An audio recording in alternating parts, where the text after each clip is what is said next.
Hello and good afternoon po sa inyo. Welcome po sa aking channel. Sa mga bagong subscribers ko po, salamat po sa inyo. Today po, ang i-unbox ko po is itong Tarzan Untamed para sa GameCube. So this is the front. And ito po yung side.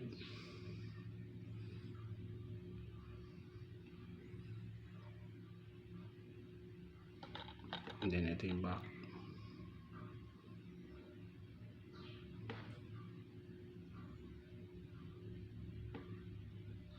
Okay, dito na tayo sa may mga manual. Siyempre, yung GameCube palagi merong nito, yung mga games niya.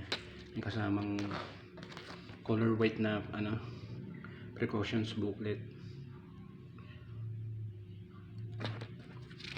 Spread out mo siya na ganyan. So ganyan yung itsura niya. I'm sure sa mga collector familiar naman kayo dito.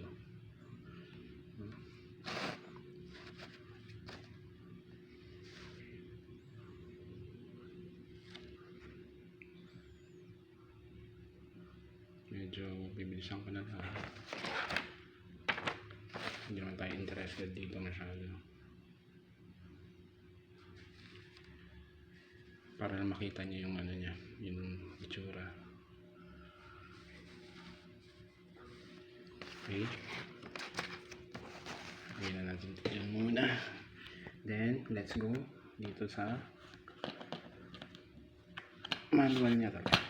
Okay. Ayan. Medyo makapal siya. No? And, maganda sa kanya is color game siya.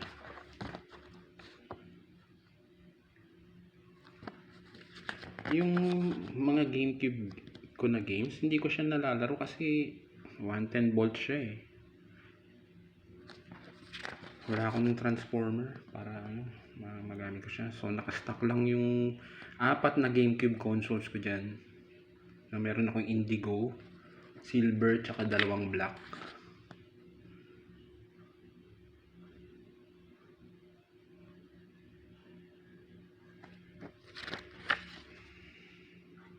In-game screen, jungle exploration,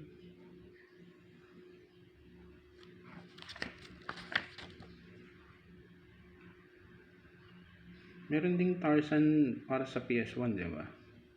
Meron ako nun eh, I'm not sure kung same lang sila. I mean sa story tsaka sa sa gameplay, pero yung sa graphics, syempre mas maganda to sa GameCube.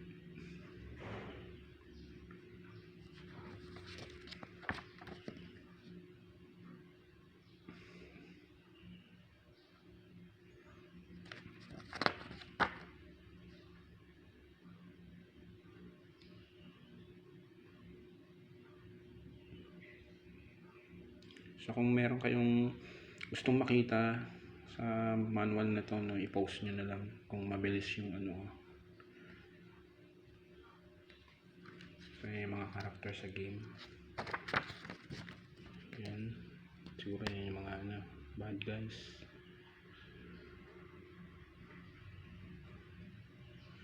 Collectibles,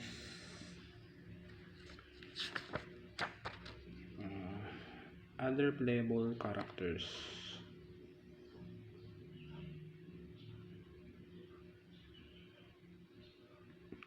Ito baka importante ito. Yan. Credits.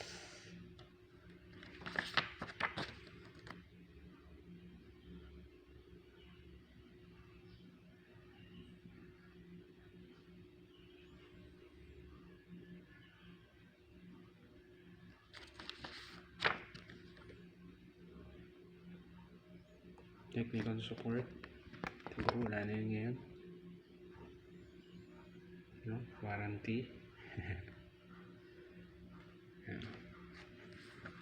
Ubisoft siya pala.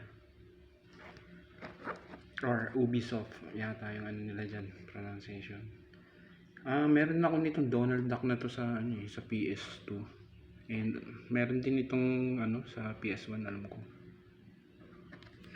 Then ito po yung disc niyan.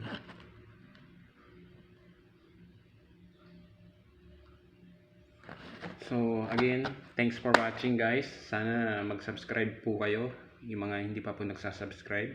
And like and share this video na rin po. Thank you and God bless.